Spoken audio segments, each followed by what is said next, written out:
Karibu sana katika chaneli yetu ya Gumzoni. Kama ndiyo mara yako ya kwanza kututembelea, kumbuka tunaangazia mambo makubwa Tanzania, Afrika na duniani kwa ujumla. Nasi siku ya leo tutaenda kuangazia nchi 10 zinazozungumza lugha ya Kiswahili duniani. Basi bila kupoteza muda, twende kwenye orodha yetu. Nambari 10 ni visiwa vya Komoro.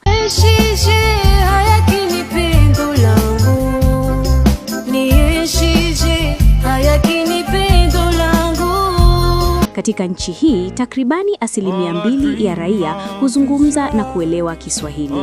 Komoro yenye raia wanaokaribia milioni 1 inayotumia lugha ya Kikomoro ambayo ina uhusiano wa karibu na Kiswahili.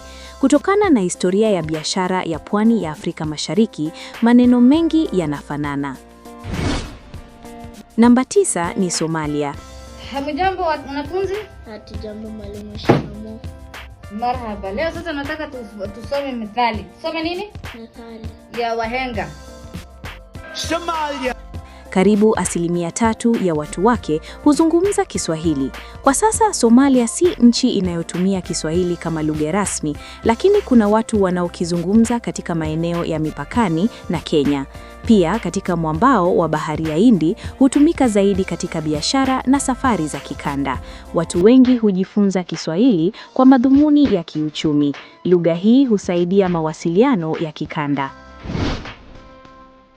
Namba 8 ni nchi ya Mozambiki. Sikika katika mataifa mengi ikiwemo nchi yangu ya Msumbiji. Kiswahili ni mojawapo ya lugha rasmi.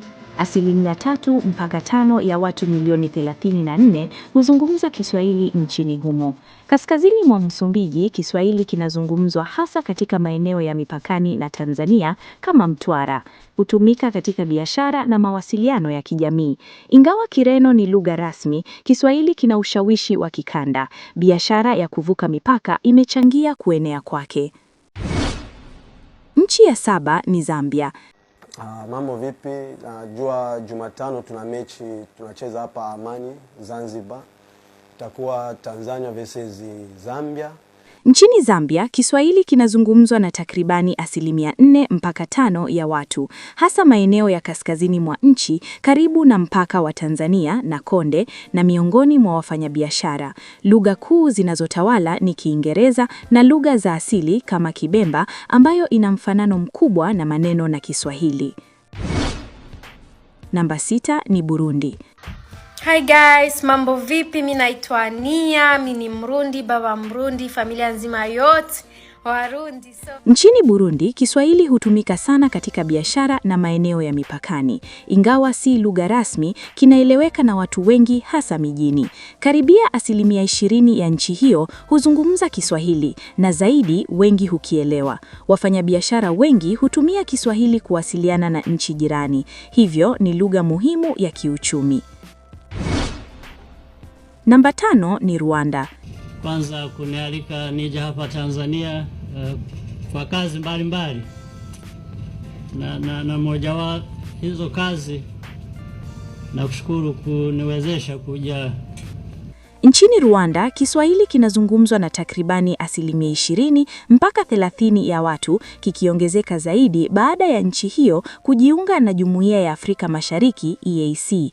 Ingawa Kinyarwanda ndiyo lugha kuu, Kiswahili kinatumika sana katika biashara, usafiri na miongoni mwa watu waliorudi nchini kutoka Tanzania, Kenya na Uganda.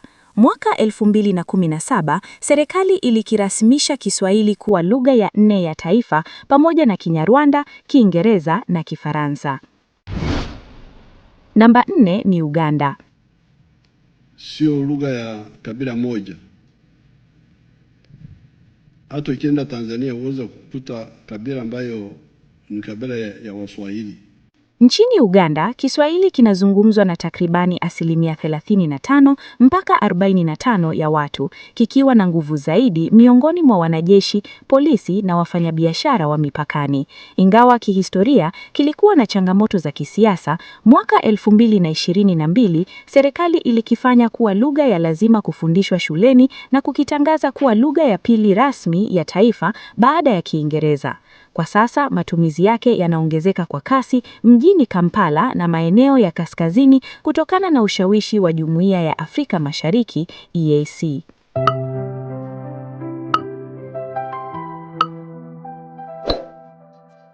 Na sasa tunaendea nchi 3 zinazozungumza Kiswahili zaidi. Namba 3 ya 3 bora ni DRC, Kongo. Mwache kuniongelesha makometa miswali yenu ya Kenya. Ni ile kama naongeka hivi vitu. Bakenya wanakuwa wanajisema vitu mamiswali yao ndio ya biku zebe ya nani? Kwa sasa Kongo tunaweza ingiza katika Swahili Nations. Nchini Jamhuri ya Kidemokrasia ya Kongo DRC, Kiswahili kinazungumzwa na takribani 40% mpaka 50% ya idadi ya watu, ikiwa ni moja ya lugha 4 za kitaifa. Lugha hii inatawala zaidi upande wa mashariki na kusini mwa nchi, kuanzia miji ya Goma na Bukavu hadi Lubumbashi, ikitumika kama lugha kuu ya biashara na mawasiliano ya kila siku. Namba 2 katika 3 bora ni Kenya. Mtu wangu akikuuliza niko wapi, ufai kumjibu kama hujaniuliza niko wapi. Hata ukuwe uko na mimi na unaulizwa niko wapi, usijibu kama sijakuambia niko na wewe. Nchini Kenya, Kiswahili kinazungumzwa na takribani 90% ya idadi ya watu, kikiwa ni lugha ya taifa na lugha rasmi kando la Kiingereza. Ni lugha kuu ya mawasiliano ya kila siku inayounganisha makabila zaidi ya 40, kuanzia mitaani hadi kwenye ofisi za serikali. Tofauti na nchi nyingine, Kenya ina mchanganyiko wa kipekee wa Kiswahili sanifu kinachofundishwa shuleni na Sheng, ambayo ni lugha ya mitaani inayopendwa sana na vijana mjini Nairobi. Na mama wa Kiswahili ni Tanzania.